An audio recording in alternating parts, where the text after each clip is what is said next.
Alhamdulillah wassalatu wassalamu ala Rasulillah sayyidina wa maulana wa syafi'ina wa dzukhrina Muhammad ibni Abdillah wa ala alihi wa sahbihi wa man tabi'ahu wa mawalah. Man ahabba yubsata lahu fi rizqihi, siapa yang mau dilapangkan rezekinya, wa yunsa'alahu fi atharihi, mau dipanjangkan umurnya, falyasil rahimahu, hendaklah dia menyambung tali silaturahim. Malam ini saya masih diberikan Allah Ta'ala kesempatan untuk menyambung silaturahim dengan keluarga besar Tuan Haji Kemas Abdul Halim. Anak cucu tak dapat disebut satu persatu. Hadir pula bersama kita Sayyidi Al-Habib Profesor Dr. Sayyid Aqil Al-Munawwar. Bersama kita para habaib Sayyidi Al-Habib Mahdi bin Syihab, Habib Qasim, Ustadz Solhas, Ustadz Taqwa, Ustadz Kemas Ali, Ustadz King, dari King sampai Queen ada semua. Mudah-mudahan pertemuan kita ini pertemuan yang diridhai Allah Subhanahu wa taala. A'udzubillahi minasyaitonir rajim. Ya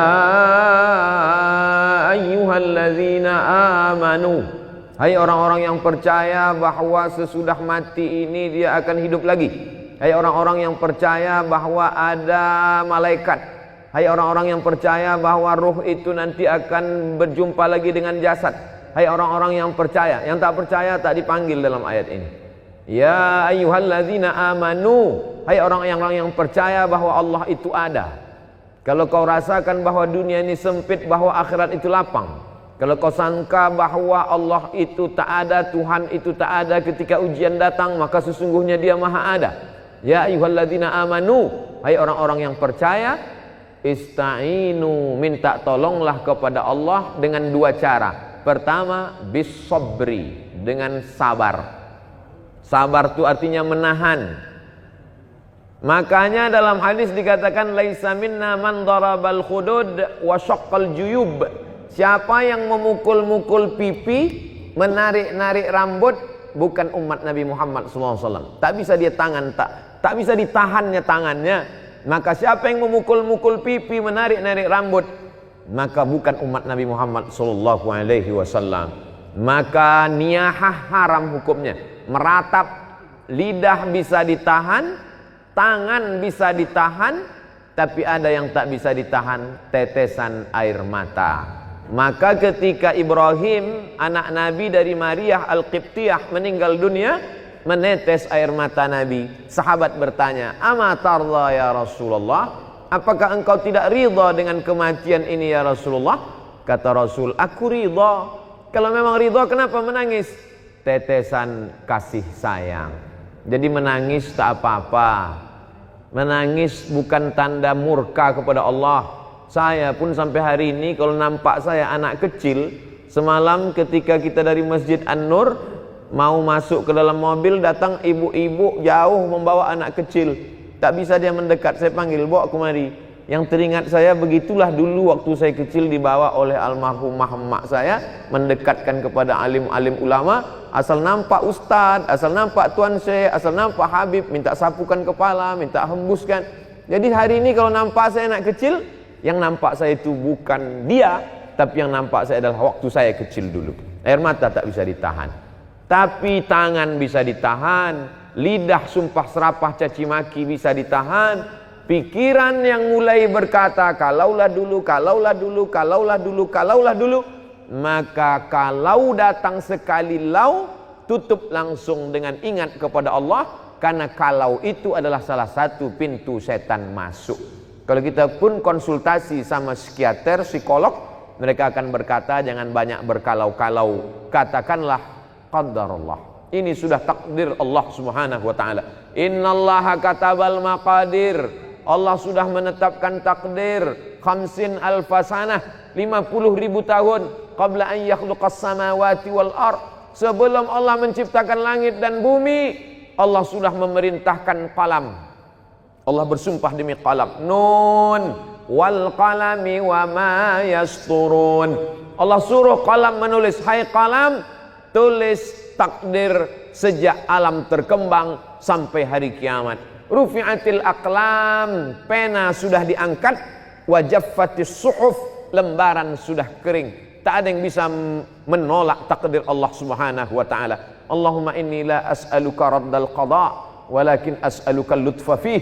Aku tak minta supaya kau tolak takdirku itu ya Allah. Aku cuma ingin kau berikan kelembutan pada takdir itu. Makanya ada satu amal yang lebih hebat daripada mati syahid, lebih hebat daripada jihad, lebih hebat daripada haji mabrur, lebih hebat daripada puasa sunat, lebih hebat daripada membangun masjid. Apa amal itu? Ridha menerima takdir Allah Subhanahu wa taala. Makanya kata Imam Al-Qushairi dalam risalah Al-Qushairiyah, aku tahu kapan Allah ridha kepadaku. Nah, itu bukti ridha Allah. Aku tahu kapan Allah ridha kepadaku. Dari mana engkau tahu Allah ridha kepadamu? Ketika aku ridha menerima takdir Allah, disitulah aku berarti diridhai Allah Subhanahu wa taala. Setelah penghuni surga itu masuk ke dalam surga, salamun qaulam min rabbir rahim. Apa kata Allah? Salamun alaikum. Masuk kamu ke dalam surga, tibtum, kamu sudah berbuat baik, fadkhuluha, masuk kamu ke dalamnya, khalidin, kekal selamanya. Setelah mereka mendapatkan kenikmatan surga, jannatin tajri min tahtihal anhar, ada satu yang belum mereka dapatkan. Allah bertanya kepada penghuni surga, madza turidun, kalian mau apa lagi penghuni surga? Penghuni surga menjawab, ada satu yang kami belum dapat ya Allah. Apa itu? Ridhaka. Orang yang mendapat surga belum tentu dapat ridha Allah, tapi orang yang dapat ridha Allah pasti dapat surga. Makanya di malam-malam Ramadan selalu kita minta, Allahumma inna nas'aluka ridhaka wal jannah wa na'udzubika min sakhatika wan nar. Tapi bercerita tentang ridha ini berceramah aja senang. Judul pengajian malam ini ridha menerima takdir Allah, menggerakkan anak lidah yang senang. Tapi ketika sampai ke kita, beratnya minta ampun. Saya jujur sampai hari ini, meninggal almarhumah mak saya bulan Rajab Maret 2019, sampai hari ini. Dulu saya sangka dengan bergantinya hari, berubahnya musim, zaman bertukar, rasa sakit itu akan hilang. Setelah saya renung-renung, sakitnya itu hanya akan hilang kalau kematian itu datang kepada saya, barulah dia hilang. Jadi apalah yang bisa kita lakukan? Tak ada lain kecuali berserah kepada Allah Subhanahu wa taala. Wasta'inu ya ayyuhalladzina amanu ista'inu bis-sabri. Yang pertama sabar. Yang kedua wassalah, salat. Berbanyak salat. Salat sunat tarawih sudah, salat witir sudah. Nanti bangun malam salat sunat wudu, habis itu salat sunat taubat. Habis itu sholat sunat tahajud, habis itu sholat sunat hajat, habis itu sholat sunat mutlak. Asal datang luka di hati, datang rindu, datang perih, datang sedih, maka ambil air wudhu. Suatu ketika Sayyidina Abdullah bin Abbas sedang dalam perjalanan, tiba-tiba di belakang dia tengok ada orang penunggang kuda kencang mengejar. Lalu kemudian penunggang kuda itu berhenti tepat di depan dia dan berkata, wahai Abdullah bin Abbas, saudara kandungmu meninggal. Maka Abdullah bin Abbas saat itu turun dan langsung sholat sunat. Orang sehebat Sayyidina Abdullah bin Abbas yang didoakan Nabi, Allahumma faqihu fid din wa 'allimhu ta'wil.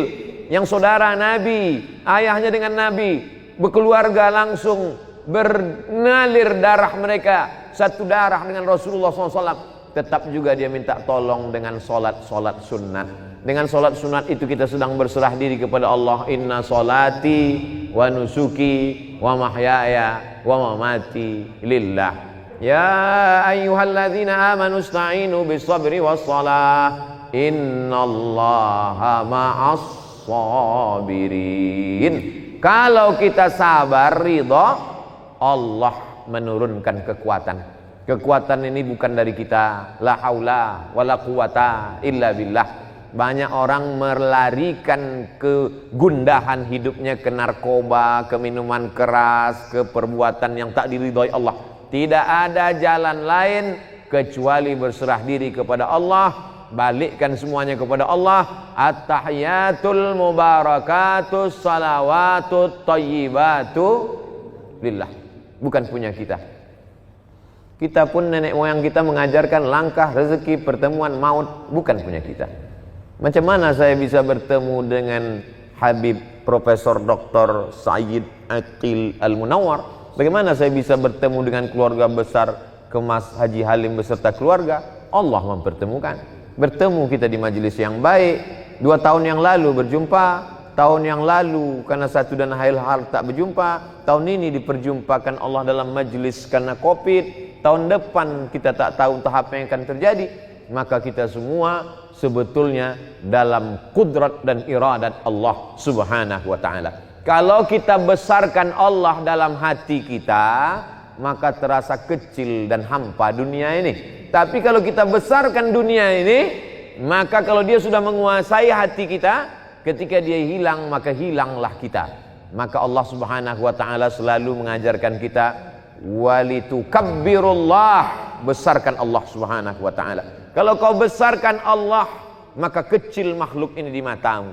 Kalau kau besarkan Allah, tapi kan mengomongnya aja yang enak tuh Pak Ustadz. Makanya kita disuruh mengucapkan afdalu dzikri fa'lam annahu la ilaha illallah. Terbanyak kita sudah dibimbing oleh Habib Mahdi, la ilaha illallah, la ilaha illallah. Apa makna la ilaha? La mahbuba bihaqqin illallah. Tidak ada yang sebenar-benar dicinta kecuali Allah Subhanahu wa taala. Makanya Nabi Muhammad SAW itu dilepas Allah semua yang dia sayangi itu dari dalam hatinya. Yang disayangi ayah, meninggal ayahnya 2 bulan dalam kandungan. Walamma tamma min hamlihi syahrani ala ashhuril aqwalil marwiyah tufiya bil madinatil munawwarati abuhu Abdullah. Lepas ayahnya, ibu tinggal, maka dicabut Allah juga sayang ibu itu dalam hatinya. Meninggal Aminah. Siapa lagi? Paman Datuk Abdul Muttalib. Abdul Muttalib itu juga dilepaskan. Siapa lagi? Abu Talib. Di saat dia ditekan, orang segan mengganggu dia karena Abu Talib. Abu Talib itu juga dilepaskan Allah dari dirinya. Begitu juga dengan Sayyidatuna Ummul Mukminin Khadijah. Khadijah pun lepas juga. Anak perempuan Zainab, Ummu Kulsum, Ruqayyah, Fatimah, 3 anaknya itu juga ditarik Allah Subhanahu wa taala. Anak laki-lakinya Al-Qasim, Abdullah, Ibrahim juga, sampai akhirnya tak ada tempat dia bergantung kecuali hanya Allah Subhanahu wa taala. Maka idza dhaqat 'alaika dunya, kalau sempit terasa dunia, satu-satunya yang bisa kita hembuskan napas panjang, tarik napas panjang dan katakan Allah. Tak ada lain daripada itu. Idza dhaqat 'alaika dunya, kalau terasa sempit dunia ini, tak ada yang bisa melapangkannya kecuali Allah, dengan cara mendekatkan diri kepada Allah Subhanahu wa taala. Orang selevel Umar bin Khattab pun begitu dapat berita bahwa Nabi meninggal, apa yang dia lakukan? Dia cabut pedangnya. Siapa yang mengatakan Muhammad meninggal, ku pancung kepalanya, kata Umar bin Khattab. Lalu kemudian datang Sayyidina Abu Bakar Siddiq. Wa ma Muhammadun illa rasul. Muhammad SAW bukan Tuhan, dia hanya seorang Rasul. Qad khalat min qablihi rusul. Rasul-rasul sebelum dia meninggal, Ibrahim meninggal, Musa meninggal. Afa immata, kalau dia meninggal, au qutila, atau dia dibunuh orang, inqalabtum ala aqabikum, apakah kau akan kembali kepada keyakinanmu yang lama? Mendengar ayat itu dibacakan, jatuh pedang dari tangan Sayyidina Umar ibnul Khattab. Orang yang imannya selevel Umar, yang tak berani digoda setan, tak berani menggodanya pun hilang ayat itu ketika orang terkasih tercinta itu datang. Dicabut Allah Subhanahu wa taala. Saya pun mampu menyampaikan ini. Ustadz enak aja ceramah, kan bukan Ustadz yang mengalami. Betul. Karena bukan saya mengalami, inilah maka saya bisa tausiah. Waktu mak saya meninggal, terdiam saya. Hilang semua ayat-ayat itu, hilang semua hadis-hadis itu. Datanglah sahabat-sahabat menasihati, sabar ya, ditepuk mereka bahu saya sabar. Ternyata perlahan-lahan macam kopi yang diaduk, lama-lama dia bertenang, tapi namun hilang tetap tidak. Satu-satunya keyakinan saya bahwa sakitnya kehilangan orang tersayang itu hanya akan hilang dengan kita mati. Mati kita, barulah dia akan hilang. Namun dia hilang tidak. Lalu bagaimana cara Ustadz mengatasinya? Maka bisa kita lakukan dengan memperbanyak dekatkan diri kepada Allah. Allah berjanji, "Falya'budu rabb hadzal bait kalau kau banyak-banyak beribadah, 2 janji Allah. At'amahum min ju', kalau kau lapar dikenyangkan Allah. Masalah lapar kita udah selesai dah. Yang kedua, wa amanahum min khauf.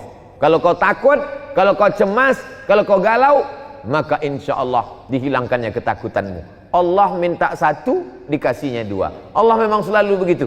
Allah cuma minta 1 saja. Falyabudu rabb hadzal bait. Kau hambakan dirimu hanya kepada Allah, kau beribadah hanya kepada Allah, maka kalau kau lakukan itu dikasih Allah 2. Zahir, batin. Apa zahirnya? At'amahum min ju'. Apa batinnya? Wa amanahum min khauf. Penyakit yang diderita orang modern adalah takut sama sedih. Makanya orang yang masuk surga itu digambarkan Allah sifatnya, ala inna awliya Allah la khaufun alaihim walahum yahzanun. Tak ada rasa takut dalam hatinya, tak ada rasa sedih. Apa beda takut dengan sedih? Takut menghadapi masa depan. Apa beda takut dengan sedih? Sedih terhadap masa lalu, sedih terhadap kenangan yang begitu panjang, sedih terhadap kasih sayang yang begitu dilupakan. Takut bagaimana melangkah ke masa depan.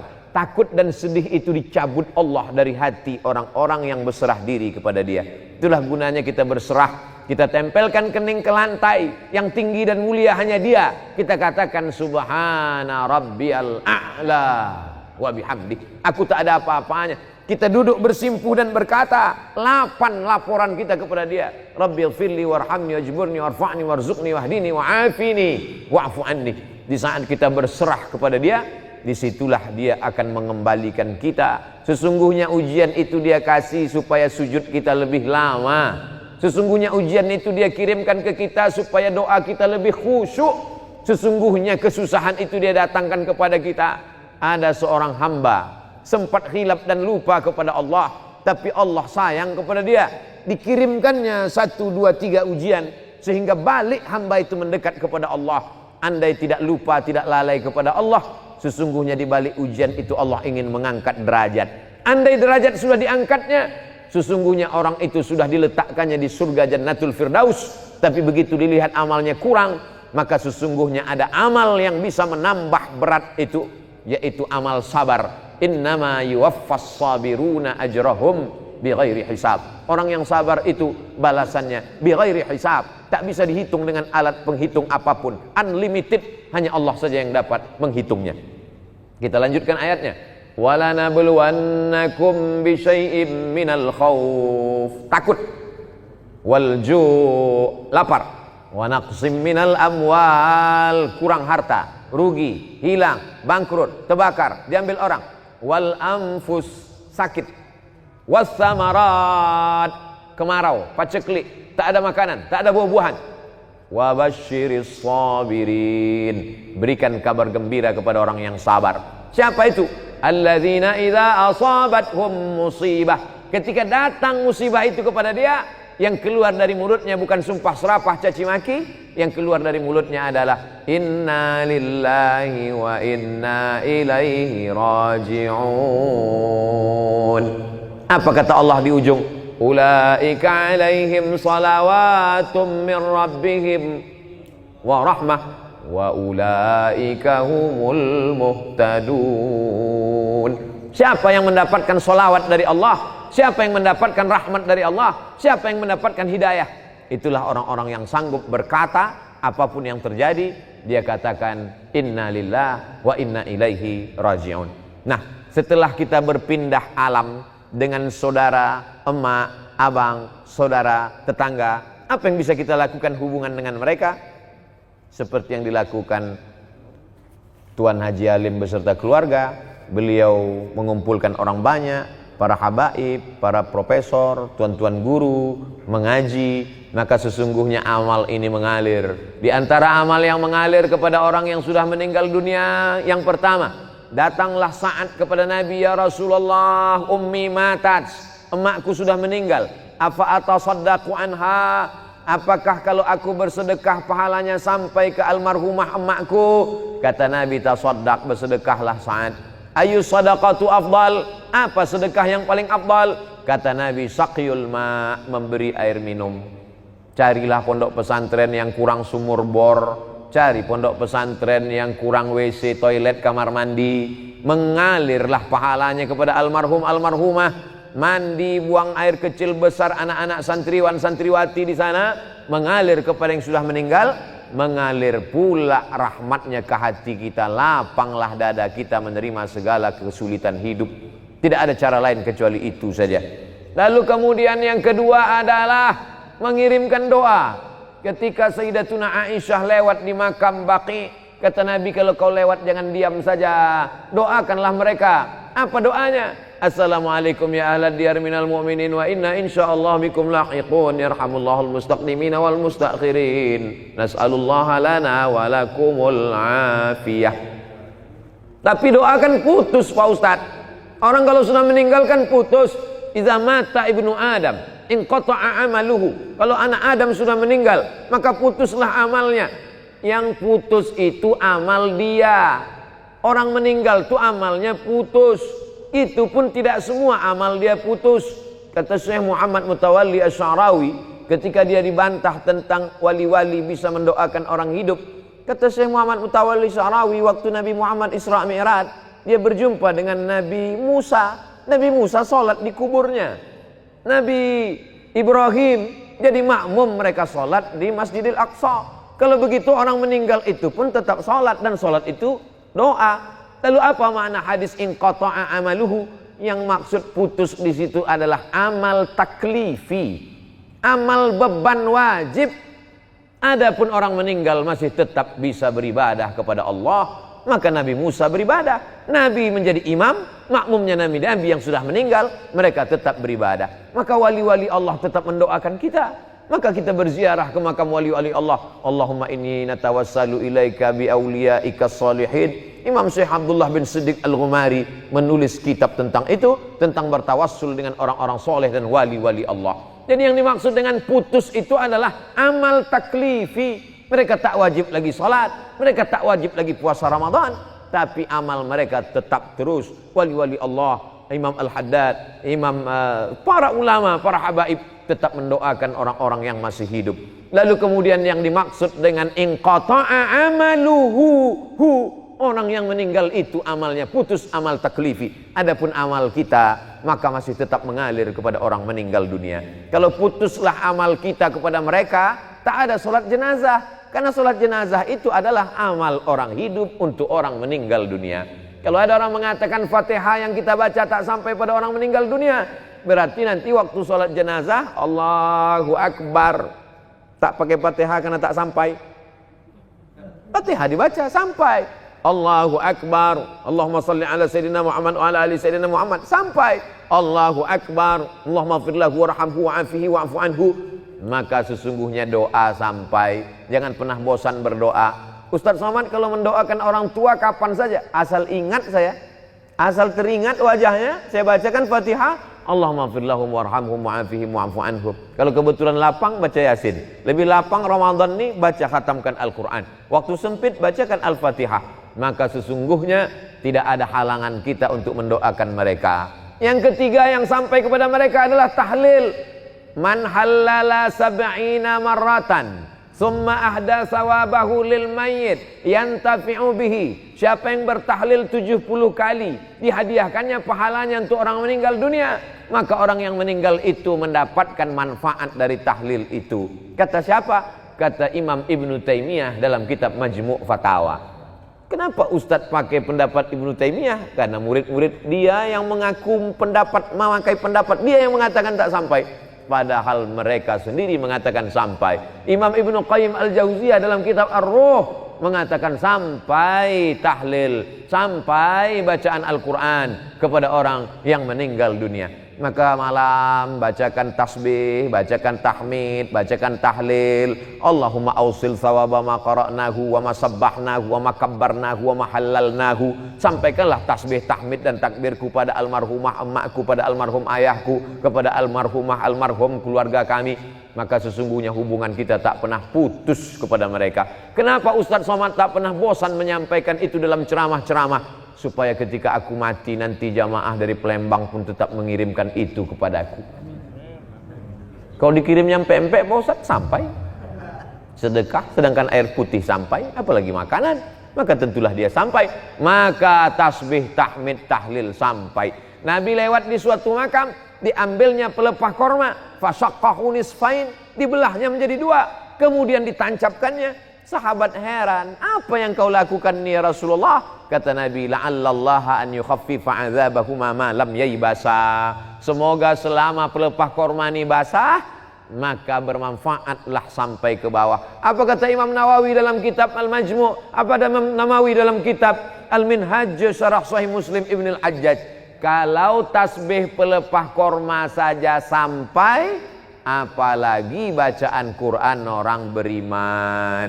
Jadi kalau ada orang mengatakan itu doa Abdul Somad dengan bacaan Fatihah dia itu tak sampai, berarti dia seolah-olah sama dengan mengatakan saya ini lebih buruk daripada pelepah korma lagi. Tak sampai pula bacaan kita. Maka ini semuanya dalil-dalil. Sudah kita sebutkan ayatnya, dalilnya, ungkapan ulama, tak juga dia percaya. Kalau ada orang yang mengajak saya berdebat, sudah saya sebutkan, saya tak dapat membuktikan sampai atau tak sampai. Hanya bercerita argumen saja. Kalau dia tetap menantang juga, tak ada cara lain kecuali meminta nama lengkapnya. Nanti kalau dia meninggal kita kirim. Kalau tak sampai cepat-cepat kasih kabar. Itu sajalah lagi cara untuk mengatasi orang-orang yang tak percaya. Sedekah sampai, doa sampai, tahlil sampai, apalagi bacaan Quran sampai. Tadi udah kita baca Yasin di Masjid Al-Falah. Sampai kemari kul huwallah 3 kali. Kenapa kul huwallah 3 kali?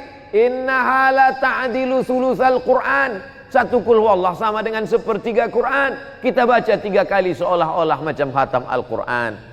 Lalu kemudian kenapa kita baca Quran bil falak dengan Qul a'udzu birabbin nas? Kata Nabi sallallahu alaihi wasallam, kalau dibaca pangkal Al-Baqarah, ujung Al-Baqarah, Al-Mu'awwidhataini, maka cukuplah itu sebagai sebuah amalan. Tapi yang paling afdalnya adalah wa in khatimul Qur'ana fahuwa hasanun, kata Imam An-Nawawi dalam kitab Al-Azkar. Seelok-elok, sebagus-bagusnya dikhatamkan Al-Quran. Habis sholat subuh 2 lembar, habis zuhur 2 lembar, habis maghrib 2 lembar, habis isya 2 lembar, habis tahajud malam 2 lembar, 1 hari 10 lembar, 1 juz 30 malam, maka dapatlah kita menghadiahkan pahala-pahala bacaan Al-Quran. Sedekah sampai, doa sampai, tahlil sampai, bacaan Quran sampai, apalagi yang sampai kepada mereka? Ibadah kurban, Nabi memotong kurban, Allahumma hadza an Muhammad wa ali Muhammad sallallahu alaihi wasallam. Padahal waktu itu Khadijah sudah meninggal. Itu membuktikan bahwa pahala kurban pun sampai. Ini tak lama lagi nanti Zulqa'dah, sesudah itu Zulhijjah, maka berkurban untuk almarhumah, untuk mengobati hati sampai. Yang ketujuh, apalagi yang sampai kepada mereka? Labbaik Allahumma syubrumah. Kata Nabi, kau menghajikan siapa? Syubrumah. Syubrumah itu siapa? Akhi, saudaraku. Kau sudah haji apa belum? Belum. Hajikan dulu dirimu, kata Nabi. Itu membuktikan bahwa haji pun sampai. Kalau dia sudah haji, boleh haji sunat. Kalau dia umrah, maka dilaksanakan. Ini semua adalah amalan-amalan baik. Maka banyak orang tak Islam itu takut masuk Islam. Kata dia, orang Islam, kamu kenapa tak mau masuk Islam? Orang Islam tak sayang pada leluhur. Begitu meninggal langsung dikubur. Dia mau seminggu dulu main gaplik baru dikubur. Padahal orang Islam amat sangat sayang pada leluhur, karena kita tetap mendoakan mereka bertahun-tahun. Bahkan yang sampai itu lebih banyak lagi. Lebih banyak lagi. Segala amal baik yang kita lakukan itu sampai kepada almarhum ayah, almarhumah emak. Man dalla ala khairin falahu mithlu ajri fa'ilihi. Siapa yang menunjukkan perbuatan baik, maka dia dapat pahala seperti orang yang melakukannya. Bedanya kalau anak kandung dengan orang lain, anak kandung melakukan baca Quran, otomatis sampai. Anak kandung berkurban, otomatis sampai. Tapi kalau orang lain macam kami, yang tak ada hubungan nasab, hubungan darah, maka tadi dibimbing, Allahumma awsil thawaba ma qara'nahu wa ma sabbahnahu wa ma kabbarnahu wa ma halalnahu wa ma qara'nahu min ba'di suratil Baqarah wa surati Yasin wa suratil Ikhlas wal Fatihah wal Mu'awwidhataini, dibacakan oleh para habaib kita. Maka sampaikanlah kepada almarhum almarhumah, begitulah hubungan kita tak pernah putus, karena sesungguhnya kita tak pernah mati. Berawal kita dari alam roh, hidup. Pindah ke alam rahim, hidup. Masuk ke alam dunia, hidup. Pindah ke alam kubur, alam barzah, hidup. Bangkit nanti di alam akhirat, hidup. Kita tak pernah mati. Orang yang mengatakan mati. Wala taqulu liman yuqtalu fi sabilillahi amwat. Jangan kau katakan mereka mati. Bal ahya, mereka hidup. Walakin la tash'urun. Kamu yang tak bisa merasakan kehidupan mereka. Makanya para habaib, para wali Allah, bisa mereka dengan koneksi yang sama, dengan level yang sama, bisa mereka melihat itu. Orang-orang yang mati bisa berhubungan dengan mereka. Kenapa? Karena sesungguhnya kita hanya berbeda alam saja, tapi Allah subhanahu wa ta'ala menutupkan dengan hijab dosa-dosa kita. Walaupun demikian kita tetap berkirim bacaan Quran, pahala, jangan pernah lupa. Seperti sebetulnya Ustadz Somad mengingatkan lewat ceramah, lewat tausiah. Beda dengan Tuan Haji Kemas Abdul Halim, beliau menyampaikannya lewat action, lewat perbuatan.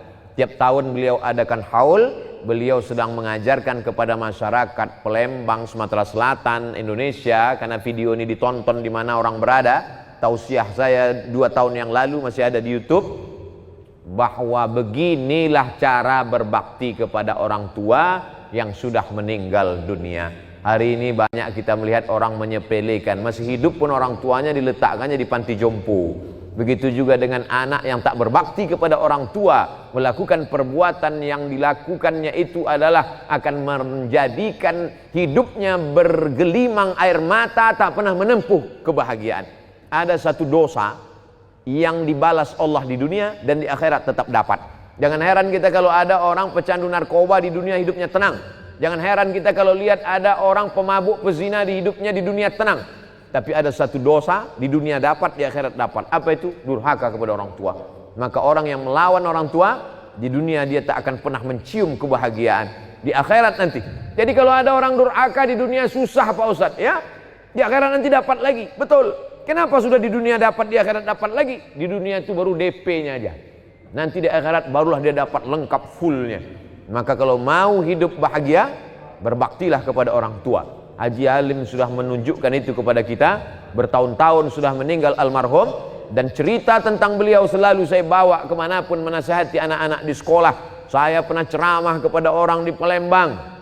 Diberikan Allah kenikmatan hidup dunia, diberikan umur panjang. Kenapa? Karena bakti kepada seorang ibu. Dan pulang 2 tahun yang lalu, itu pula memotivasi saya. Saya buatkan yayasan almarhumah, saya bagi paket sembako setiap bulan, bahkan duit hasil dari ceramah YouTube itu pun saya bagikan. Untuk apa? Untuk mengajak jamaah supaya kita jangan sampai menjadi orang yang melakukan ala adullukum ala akbaril kabair. Maukah kamu kutunjukkan dosa terbesar di antara yang besar? Apa itu ya Rasulullah? Al-isyraku billah, syirik. Insyaallah kita tak syirik lagi. Yang kita khawatir yang kedua ini, uququl walidain, durhaka kepada orang tua. Orang yang banyak ibadahnya, banyak solatnya, banyak zikirnya, maka na'udzubillah la yadkhulul jannah, tak masuk surga. Qati'ur rahim, orang yang memutus tali silaturahim. Hidup ini singkat, macam berjalan panjang, karena panas terik benaung di bawah kayu yang rindang, sementara matahari redup teduh. Setelah teduh perjalanan pun dilanjutkan. Perjalanan ini panjang.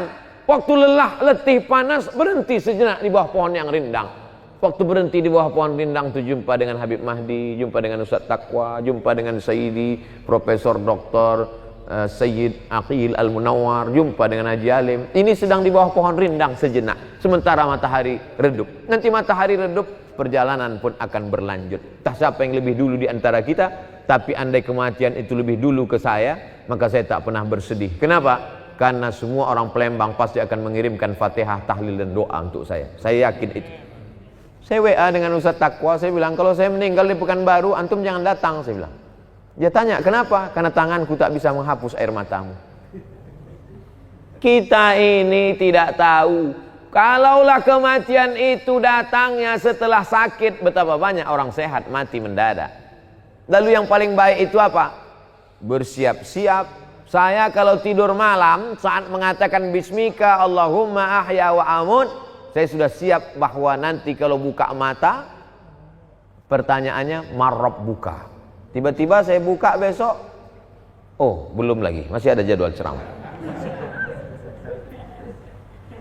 Sehingga kalau kita tarawih malam ini seolah-olah ini tarawih terakhir. Sehingga seolah-olah kalau kita berjumpa kita akan tetap semangat. Kenapa? Karena ini pertemuan terakhir. Sehingga kalau kita bersilaturahim dengan kawan-kawan kita, kita akan semangat. Kenapa? Kita anggap itu pertemuan terakhir. Bahwa besok pagi masih hidup, berarti bonus. Begitulah setiap hari. Itu akan membangkitkan semangat kita untuk tetap beramal. Sallu salatal muwaddi'. Salatlah engkau seakan-akan salat terakhir. Puasalah seakan-akan puasa terakhir. Bersilaturahimlah seakan-akan silaturahim terakhir. Itu membangkitkan kita terus bersemangat. Mengingat mati bukan kita kehilangan etos kerja. Mengingat mati bukan berarti berputus asa. Dengan mengingat mati justru kita makin semangat untuk beramal soleh. Itulah yang dapat saya sampaikan pada kesempatan yang baik dan mulia ini. Lebih kurang 40 menit kebersamaan kita bernilai amal soleh. Aqulu qawli hadza astaghfirullah li wa lakum. A'tadir ala kulli taqsir. Tak layak saya bicara di depan guru-guru kita, habaib kita semua. Allah memaafkan silap salah saya. Wassalamualaikum warahmatullahi wabarakatuh.